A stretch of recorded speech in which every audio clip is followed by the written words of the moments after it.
Okay, ladies and gentlemen, hi. So today we're going to be doing something a little bit different. I'm going to be reviewing All Elite Wrestling's Double or Nothing pay-per-view that just came out recently on Saturday. A lot of you might not know about me is I'm a big wrestling fan. I used to watch wrestling all the time when I was a kid, and I've gotten back into it around Christmas time, right around the time of the Royal Rumble. So yeah, AEW, new promotion, started by Cody Rhodes, the Young Bucks, Kenny Omega, and all these guys from New Japan. So I expected super amazing things from it. So to kind of preface what I thought about it, I've just gotten into New Japan recently, like just in the last week, watching the best of the Super Juniors. But I watched all of Kenny Omega's biggest matches over the last few years, all of Cody Rhodes' biggest matches, all the Young Bucks' biggest matches to kind of hype up for this. And What Culture, Cultaholic, Dave Meltzer, everyone is like, oh, New Japan's where it's at. So I expected like top tier wrestling for this All Elite Double or Nothing thing. So yeah, I'm just going to jump into my review. Starting off with the pre-show, the Casino Battle Royale. Overall, pretty good match. Right when it started immediately, I noticed the roster was like insane. There was a guy with no legs. That was kind of the wildest shit I've ever seen, and I wasn't expecting that at all. And he even hit a 609 at one point. There were a few good surprises in there. Tommy Dreamer, was not expecting that. I watched it with all my friends, and the second they said coming out next, Tommy Dreamer, we all kind of looked at each other and said, did they say Tommy Dreamer? And we were like, no, there's no way they said Tommy Dreamer. It's a mistake. But turns out, dead wrong. Tommy Dreamer came out, and he was cracking people over the face with a garbage can. And so that was pretty insane. And we were super hyped about that. And because WWE is like, no face shots, you'll kill someone. I mean, it's probably a good thing that they banned headshots with chairs, but it's pretty fucking sick when it happens. Not gonna lie. So yeah, that match is pretty sick, and Adam Page won it. And I'm curious if that was like a last minute addition because they canceled this match with Pac or something. I'm not gonna lie to you. I don't watch the indies, and I never have. And I might start after this, but no, I am not familiar with any of these indie guys at all. But to say a few of the standouts in the Battle Royale were Luchasaurus. Luchasaurus was insane. That guy was ridiculous. I'm just scanning through right now. And I thought he was going to be a joke. Like, when he first like was wrestling, I was like, oh my God, like, this guy's a giant velociraptor. I was like, that's the stupidest shit I've seen in my life. He was actually like, I'll buy Ceratops. But then we realized the guy was like 7 feet tall, and he's like cranking people. And we were like, oh, this guy's kind of actually a badass. So he was a standout. MJF was sick, doing some great heel work. And at first we were kind of like, oh, this guy's just like kind of discount Miz a little bit. But no, he was actually a lot better than like discount Miz. And I should credit him for what he was doing. And he was pretty fucking sick, to be honest with you. We also had Jimmy Havoc, I think is his name. He was cranking Tommy Dreamer with that staple gun. I was like, holy shit. So and I'll get to this later, but I have a little match I would like to see in my head after familiarizing myself with this Jimmy Havoc guy. He was really good too. And Jungle Boy, I thought Jungle Boy was going to be shit. Like, when I saw the roster advertisements and announcements on AEW's page, I was like, oh, Jungle Boy, this is like some Jimmy Snuka ripoff. But then he like got in the ring, and I was like, yo, this guy crushes. Okay, so Jungle Boy is fucking sick. Okay, am I still recording? Oh yes, I am. Okay, I thought when I clicked off audition and watched the Rumble, it was no, but no, it's still recording. We're good. So, Jungle Boy, absolute baller, if you ask me. Any other big standouts? Sonny Kiss. Okay, guy's a super ultra mega queer, and I can say that because I'm gay too. Well, I'm actually bisexual, but I'm not getting into specifics or anything like that. But oh my God, Sonny Kiss! I was so hyped to see this guy wrestle. I was like, he's just like a member of the pit crew from Drag Race. Like, is that his character? And then he comes out and he's cranking guys with this like lag thing where he's like twerking on their faces and shit. And like, I was like living for it. And like, you can like hear the gay in me coming out because I was so happy to see this. And WWE, they kind of treat gay people like a joke. And Kenny Omega did a whole little thing. And Kenny Omega is like a bisexual icon, and I'm so happy that Kenny Omega is in AEW now, so I can like have a bisexual wrestler who I just like. Maybe he's gay. I don't know. I've never seen him with a woman, but like the whole Golden Lovers thing, I know he likes men. That's all that matters to me. It's so sick that Kenny Omega is like gay. But So I knew they were going to treat the Sonny Kiss character like respectfully, but the guy's just this flamboyant wrestler who likes to have a good time, and you never see wrestlers like that. I mean, Goldust doesn't count. So what was next on the pre-show anyway? Kip Sabian versus Sammy Guevara, two guys I'd never heard of. So really quick, let's rank this match on the Meltzer meter here, the Casino Royale.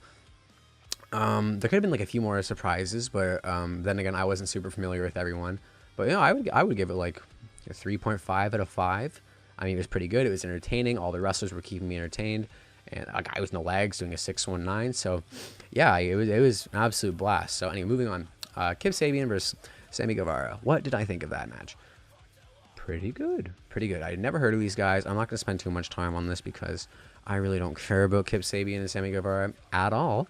But they were super sick. The match was great, and I thought they put on a good show. And the wrestling, on a technical level, the wrestling was a lot better than like shit I see in like WWE, on like SmackDown and Raw, like the weekly shows. Like the matches really aren't that good, especially when you're watching. When I just spent like a week watching New Japan and all that stuff, so like I've been conditioned to like see this like top tier god talent wrestling, and then I go to like WWE and I'm like, oh. But then thankfully, Kip Sabian and Sammy Guevara, they delivered, and it was super sick. And did Kip Sabian win that? Yes, he did. And so he, pretty good overall. And I need to look at a picture of this guy so I can remember who I'm even talking about. Let's see if Google has one. Kip Sabian. Yes. So he was just like ultra doucher, like, I'm super cool. Aren't I the hottest thing in the world? And I'm like, yeah, Kip Sabian. All right. Tyler Breeze head ass. But no, I don't even remember the character that well, but he fought a good match. So, on to the main card. We started off with SoCal Uncensored, and they were super good. They did a lot of stuff on the mic. Their kind of leader, I assume. Again, I'm not familiar with these guys at all because I don't watch indies, and I'm pretending like I do. SoCal Uncensored versus Chima, T-Hawk, and El Lindaman. This match was so sick. I really liked what they did here because they do it in New Japan too. The tag teams have a little bit more time in the ring together, and so they're performing these like crazy hype, like triple team moves where all three guys will be attacking at once. So it's like Baller City up in there, and I really like that how the tag team wrestling in AEW was unbelievable, okay? And again, not to slag off WWE or anything. I love WWE. Calm down. But like, I'm not a mark or anything, but like, take it from here to here before you start saying like, oh, this guy's like a AEW like lover. I don't really care. I'm not choosing a side on the faction, but I'll weigh in on the Triple H throne thing later. But no. So this match was mad hype. These guys were all so good. SoCal Uncensored was really cool, and I loved what their leader was doing on the mic. I thought he was really funny, and he kept my attention. And yeah, overall the match was great. Again, just like it was kind of like what tag team wrestling like really should like be to me, and they were kicking ass. They were really kicking ass. And so yeah, swing by that match. Moving on to Nyla Rose, Britt Baker, Kylie Ray, and Awesome Kong. Okay, this match pretty good. Kylie Ray, I know Cody Rhodes like Kylie Ray's not a discount. Bailey, I'll let you know a little secret here. Yes, she is. And they did this promo at the beginning with the librarian, and I like that guy, the librarian. I thought he was kind of funny. But then they did this whole like shh thing. It went on way too long, and I was like, "Hey, this is getting kind of cringe." I expect a little better from you, Cody. And then Kylie Ray was just standing there with this huge smile on her face, and I'm like, "What? Like, I don't understand what's going on." And like, it just seems so like disingenuous, which is what Cody in this promo said. He was like, "Oh, we don't need her to like pretend and have like these inflatable tube men." I'm like, whoa. That's a SmackDown Women's Champion you're talking about, okay? Lay off. But yeah, she was a good wrestler. And then Brandy Rhodes comes out, and she's like, I knew she was going to pull some New Day Hardy Boys shit here. I freaking knew it. And then, so Brandy Rhodes comes out, and I thought she was gonna wrestle, and my God, did she look freaking! I'd never heard of this woman before tonight, and wow. Let's just leave it at that. But I knew she was going to introduce someone, and I thought it was going to be Sasha Banks. I really thought it was going to be Sasha Banks, and I was praying it was Sasha Banks. Even better. I know her as Karma because I don't watch like TNA or like Impact or like anything like that or like Ring of Honor. And then Karma comes out, and I was like, okay, like last I saw you eliminated freaking Michael Cole in the Royal Rumble. And so she was kicking ass, but they kind of just used her as a pop, which is my complaint. Like, Karma came out and she was like, yeah, I'm Karma. I'm Awesome Kong. And then JR was like obsessed with like the weight of these women. JR was like, by God, that is a whole lot of women coming down off that top rope. And I was like, JR, chill, my guy. Nyla Rose too. She's transgender, which is super, super cool because, there's not a lot of transgender women in wrestling. And it's not like where it's like a real sport where like it's up for debate. Like, oh, this woman shouldn't be wrestling with like other women because she's actually like a biological male. She'll like kill them.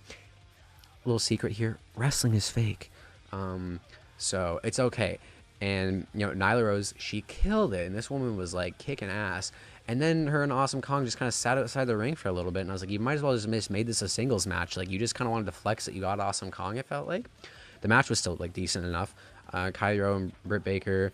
Britt Baker, I don't know why she's wearing the exact same gear the Iconics wear, though. I mean, I'll put up a picture of it. Like, Iconics, Britt Baker, they were wearing the same thing. Like, she literally looked like Peyton Royce, and it was like the most ridiculous thing I've ever seen in my life. But anyways, I like her character. Like, she's like a dentist, like Isaac Yankem. Anyone remember him? So that was pretty cool. Going on to our next match, I'm not even gonna spend time on this match because I don't care about either of these guys, and I'm not invested in their characters. They didn't really hook me in. Best friends, I was kind of hoping they'd just be gay, but they weren't. They were just guys that were trying to hug each other all the time. The match was really good, though. They fought amazingly, and back to it, like, that is what tag team wrestling should be. And they kind of just exemplified, like, this is what a tag match is. Like, they were going so hard, the pace was just like ba ba ba ba ba ba ba ba ba. And they looked like genuine best friends, and they had a good time. And then I researched them after. They're called the Super Smash Bros. They came out, but no one in the crowd knew who they were, because not everyone watches the indies, right? Or I shouldn't say the indies. Like, I'm sure Lucha Underground is not indies or out of AAA or whatever it is. It's kind of whatever.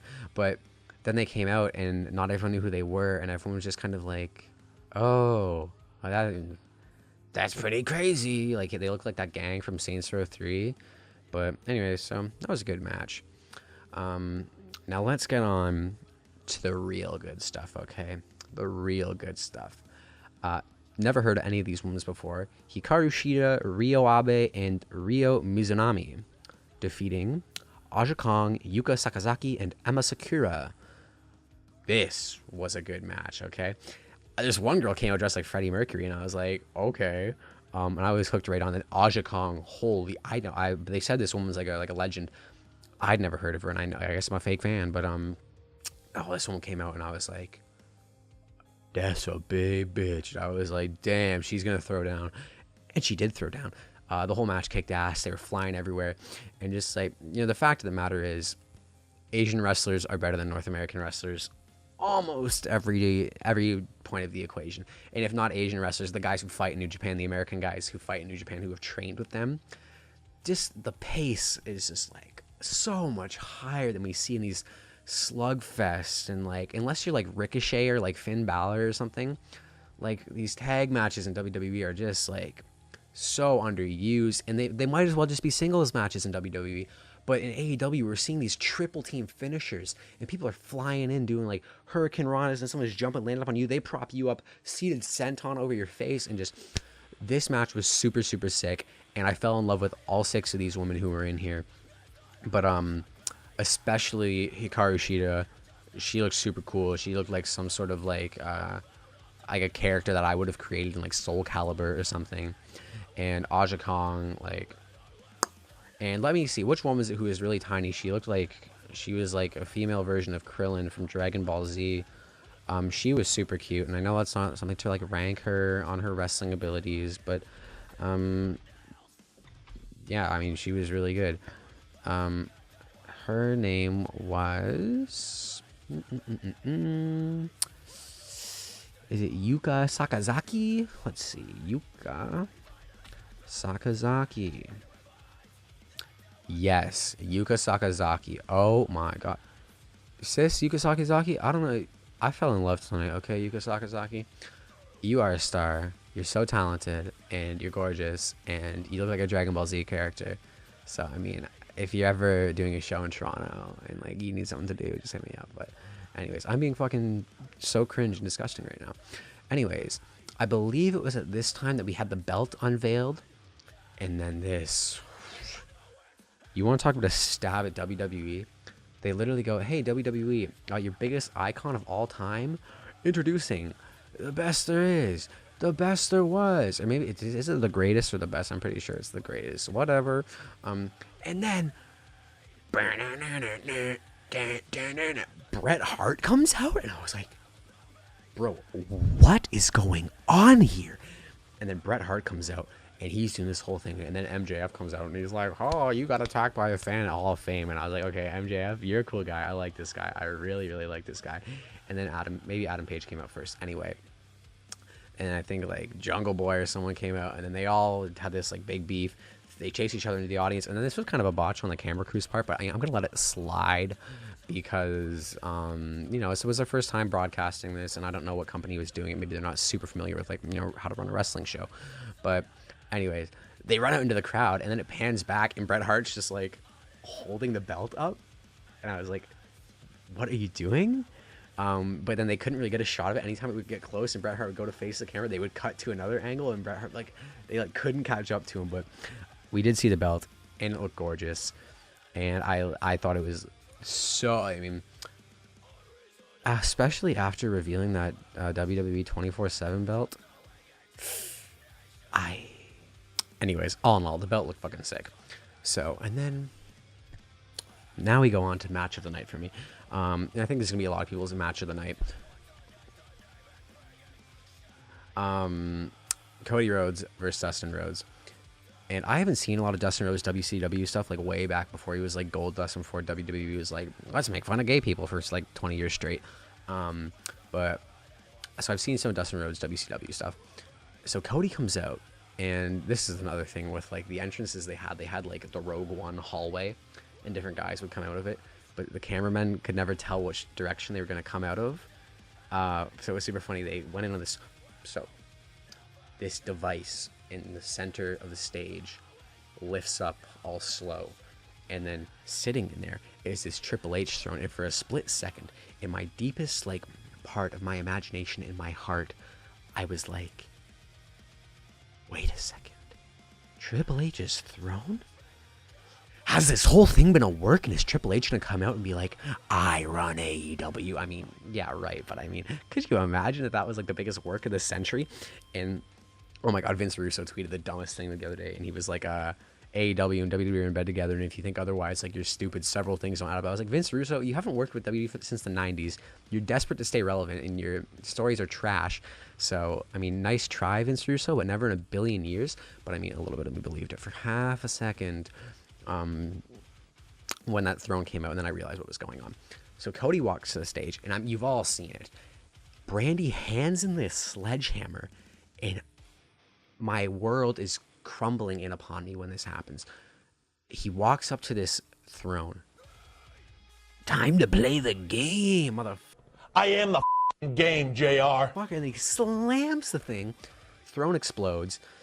And then Brandy's all like, bring it down. But except he already smashed it all, so he can't really bring it down anymore. So that was kind of awkward. But then he walks back to the stage. And then Dustin Rhodes comes out.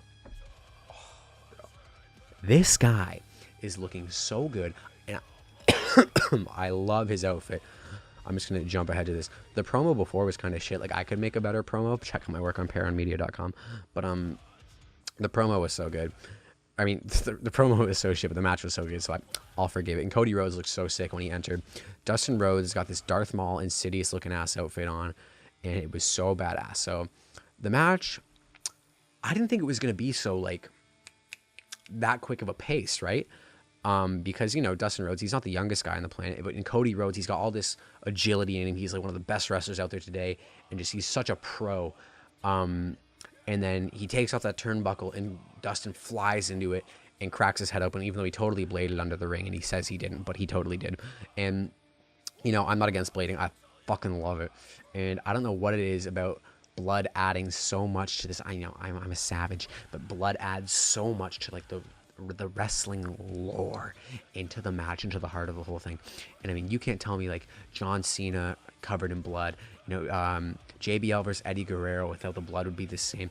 And the sharpshooter, Steve Austin, when he's in that sharpshooter and he passes out, those are iconic moments. And Ric Flair, his hair turning from yellow into pure crimson, like just moments like that are what make wrestling just like mind-boggling. And wrestling can still be good without the blood, but I've become so detached from it, and I have to go back and watch like matches from like 2005 and before to really get like my disgusting fill, my blood fetish and all that shit. But I don't have a blood fetish maybe, but so it's such a distant memory of the past.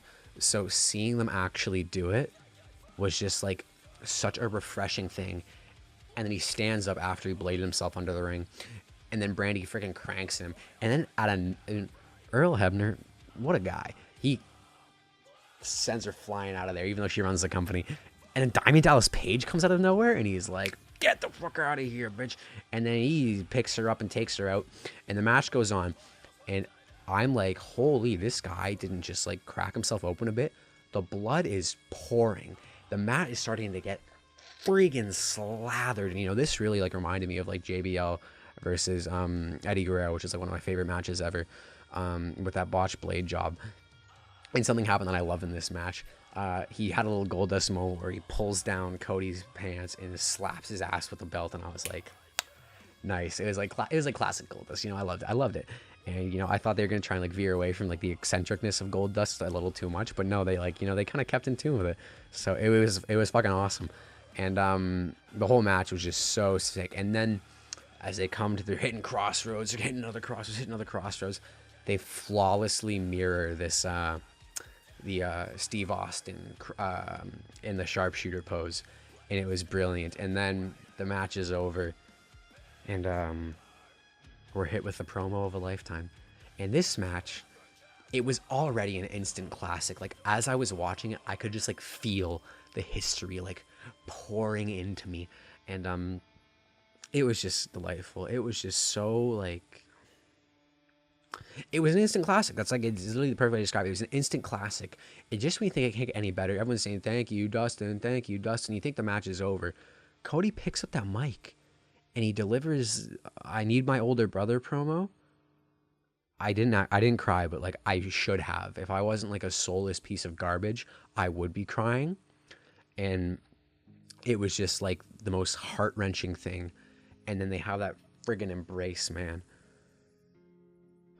What can I say that hasn't been said? I mean, what a fucking match, And then we go on to, on a technical level, this is match of the night. The Young Bucks versus the Lucha Bros. I've never seen a Lucha Bros match, but holy fuck. These guys are insane. This, when someone says to me, like, what is tag team wrestling? This is what should be in the fucking dictionary. This was tag team wrestling. And even the Revival, who works for WWE, they tweeted after. They just tweeted the words tag team wrestling, because that's what this was. These were two people in tandem working together who worked so well together, just kicking ass. And they're in the ring for like 10 seconds doing these glorious moves, and they're hitting these like combo finishers, and both, they look so great. They come out looking like Viva Las Vegas, the Young Bucks, and then the Lucha Bros have this black and white look to them. It was just gorgeous. It was a sight to behold, and it was such a fluid match. And if I did have a complaint about the Cody and Dustin match, which I don't, I'm literally reaching here, is I hate in WWE when someone Irish whips them off the ropes and they sit there like this waiting for the kick to the face. This had none of that. This was a flawless back and forth understanding of each other's moves. You could tell so clear that these guys were so comfortable working together, and just like the way they flew in tandem together. And like I'm watching it as I'm speaking about it. It's like George Lucas. It's like poetry, so if they rhyme. It's like poetry, it rhymes, okay? That's what this match was. It was like poetry, it just rhymed, man. Everything would lead into another, and it was like flawless choreography. And everywhere you looked, there's super kicks happening left, right, and center. You know, they're flying. Matt and Nick Jax, I believe that's their names. I just know them as the Young Bucks. These guys are flying off the ropes. And, you know, super kick. He bounces off the ropes. He comes back up to be with a super kick. And the other Young Buck jumps and seated sentons him. He rolls out of it, goes for a pin, and then boom, another kick to the face. And just that was the whole match. And it went for 45 minutes. It felt like 10 minutes. This is like one of the. I'm not even going to say that because I know I'm in the comments like, oh, what a mark. But Jesus Christ, this match was just, 10 out of 10, flawless match. Flawless match. I take it back, not a flawless match. 9.5 out of 10. And I'll tell you why. There's one thing I didn't like about this match, okay? They were hitting way too many damaging moves, you know? It's like, this is what I love about New Japan. If you take a super kick or two to the face, you're done. You're done. And that's how it would be like IRL. So, in New Japan, if you take one or two finishers, you're done. Because they're finishers, right? Like, they finish you off. And that's why they're so brutal when you hit them. Like, when Kenny Omega hits the one-winged angel, you're fucking done for. You know you're screwed. And unless you're, you know, like, Kazuchika Okada, I believe is his name. Like, and like that, you know, like, it's like a legendary moment. If you kick out, it's supposed to be like, wow, I can't believe that. We're in WWE, they're hitting 8 fucking finishers per match. And it's like the most ridiculous thing I've seen in my life. But in this match, that's my one complaint. Is that they were hitting way too many kind of like brutal moves where like that should have fucking decapitated the guy, for Christ's sake. But that's my only complaint. But the match still got to go on, so I'm happy. So really, if my best complaint is that like I enjoyed it too much because they wrestled too long, what the fuck kind of complaint is that? You know, this match. Okay, so this match 9.7 out of 10, flawless wrestling. This is wrestling. This is tag team. This is all elite, baby. This is all elite. And then we come to Le Finale, okay? Jericho versus Omega. Kenny Omega, the undisputed greatest wrestler alive today. Chris Jericho, he's good. You know, he's good. I really can't say too much about this match. I know a lot of people are like, oh, you can't say too much about it. I'd say it's my third favorite match of the night. We got Cody and Dustin, even though it wasn't as good on a technical level as Lucha Bros versus Young Bucks. But I have more of a personal connection with these guys because I watched WWE since like birth. And I'm familiar with them and their history and the storyline. So it just hit me a little bit more. But yeah, so this match is probably third on my list here for favorites of the night. I love watching Kenny Omega wrestle. This guy is just a machine in the ring. He's so fluent. He's so rhythmic with his motions. And that's one overall theme tonight. Every wrestler was so comfortable working with each other. But I hate to like body shame, but Chris Jericho, bud, you're a little out of shape. So just like, it was kind of funny to see Kenny Omega like get his ass handed to him by Chris Jericho at parts where I was like, Kenny, you should be destroying this guy. But you know, I bought into it as the match went on. So let's take a look here. What else? So parts I really enjoyed were Kenny flying into the audience, landing on like 10 fans, and then Jericho grabbing the camera.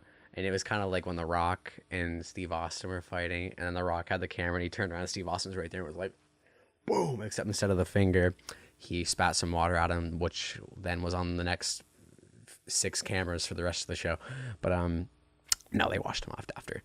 But I really liked how Kenny kept trying to hit the one-winged angel, which is a gorgeous finisher, and he like couldn't hit it.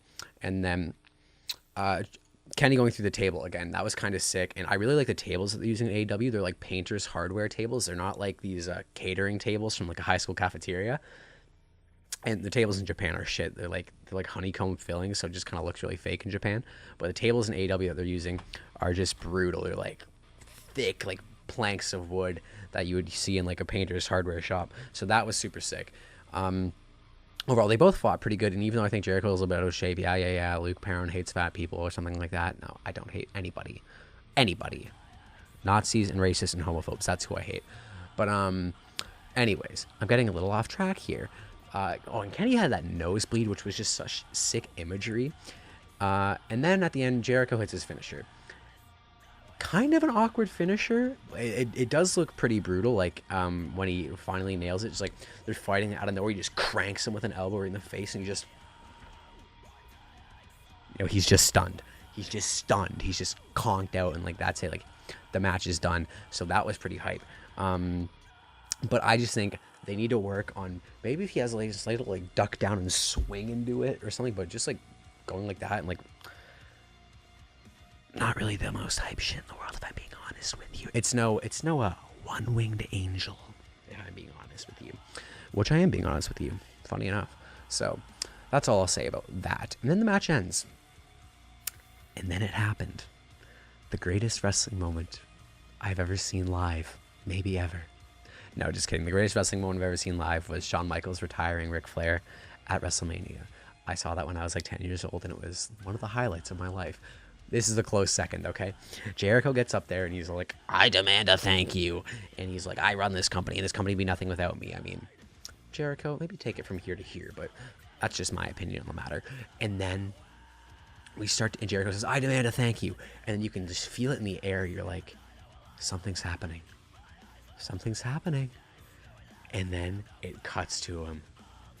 John Moxley walks down, and he's all like, he looks so fucking badass, I can't even express it. The guy was like a machine, ready to kill. He was a wrestling machine, okay? This guy comes out and slaughters, and people are going crazy, and then he gets into the ring, and then people are throwing streamers. It was like Attitude Era shit, man. There's streamers flying everywhere, and Moxie's just looking at him. He's kind of like Randy Orton in Viper mode, the way he just was like looking at him. Then he walks up and he's like, what? And Jericho says, you don't work here. Oh, but he does. Boom. Dirty fucking deeds right there. And then the ref comes in, and the ref's like, I'm going to do something to stop this. Too bad you won't. Boom. Dirty fucking deeds right there. And then you think he's going to hit Omega. For a split second, I was like, maybe Omega and Moxley are going to team up, when he kind of extended his hand to him. Well, he didn't really extend his hand to him, but he was kind of just like, making that weird ass John Moxley fucking face. And then Kenny gets up and he goes to crank him with it, but then they go flying out. Then it's like a brawl mode ensues, and then the chants come, AEW, AEW, AEW. Oh, and I fucking love those chants, my god. And then they get up on those poker chips, and then boom, it's cranked, and then hits him with the FU through that freaking. It didn't look like one of those like rigged trampolines they have in WWE. It was like a hard like plexi like wood thing, and just gorgeous. And then to cap it all off, you've got Jim Ross going like, by God, that's John Moxley. What the hell is John Moxley doing here?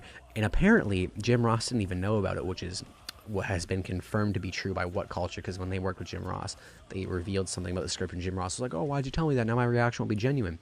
So the fact that Jim Ross was like actually as stoked as us, and we were in my basement, we were going crazy, we were going apeshit, okay? And my dad, who doesn't really know much about WWE, was like watching, and my dad just kind of like smiling. He's like, what? It's a big deal. And I was like, Jesus Christ, Dave, it's Dean Ambrose of the Shield.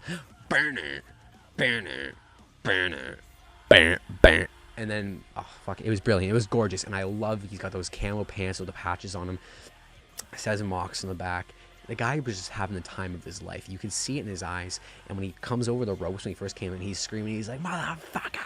And I was like, yes. Like, it was so nice to see Dean Ambrose happy again. And because, WWE's been treating that guy like shit. I mean, we saw him in Oshawa. The guy was jobbing to EC3. Okay, Dean Ambrose was jobbing to EC3, who's not even on the main fucking roster. That's what you're going to do to one of your best talents, to Dean Ambrose. Anyway, the guy came in. He was having the time of his life. And then the pay-per-view ends. It was brilliant. The whole pay-per-view was brilliant. I felt like I was witnessing history, to be quite honest with you. So the Kenny Omega Jericho match, it was good. It was by no means the best Jericho match I've ever seen, and by no means the best Kenny Omega match I've ever seen. But just like, I felt like I was watching something special. It was genuine. It was like, it really did feel like I was watching history happen in front of my eyes. And I was so happy to be part of it and to see it live. And it was just brilliant. And John Moxley cuts that paradigm shift promo after.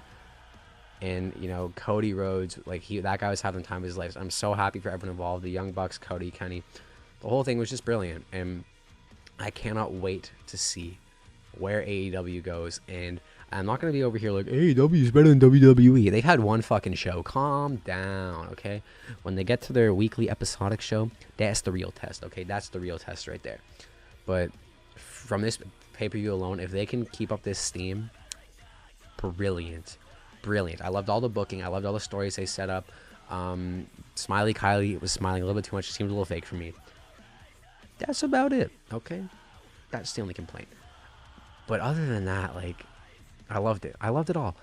And I really can't wait. And so a little match like I would like to see is Jon Moxley versus that freaking guy with the staple gun. That guy was crazy. And I know Jon Moxley is supposed to be this crazy, like, unhinged guy.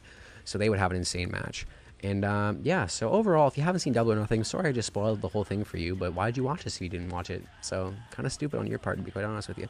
But yeah, AEW Double or Nothing, like a 9 out of 10. Like, I fucking loved it. I had a blast. I didn't know who like half the wrestlers were, and it was still fun because it was just brilliant technical wrestling. And yeah, and also it showed that you don't need a pay-per-view to be 7 hours. It was 3 hours and 40 minutes, including the pre-show. It was brilliant. So, anyways, yeah, check it out. There's no way to end this. So, yeah, 9 out of 10. Great job. Now we're going to shift gears, okay? To what maybe has been the worst Raw I've ever seen. I don't want to talk about this for too long, but let's just say, long story short, don't have an episode of a wrestling show go an hour and 10 minutes without wrestling in it, okay? People were chanting AEW. Sami Zayn threw out that shitty line about, you could wrestle at AEW. If you're going to address it, address it. If you're not, just don't. But my God, what a terrible fucking episode of Raw. Yeah, and other than that, anything else in the wrestling world that's kind of newsworthy? I'm super stoked. Dean Ambrose is fighting his first match June 5th at the end of the Best of the Super Juniors tournament against, I guess, a guy named Juice, like Collins or Juice Robbins or Juice Robinson or something like that. I watched Juice Robinson's whole promo. The guy seems chill, seems like a really cool fighter. So I really can't wait for that match, and that'll be super amazing. And I'll probably do a video on the Best of the Super Juniors tournament coming up at the end here. And so yeah, thanks so much for sticking around and watching this, and I will be doing a lot more wrestling videos.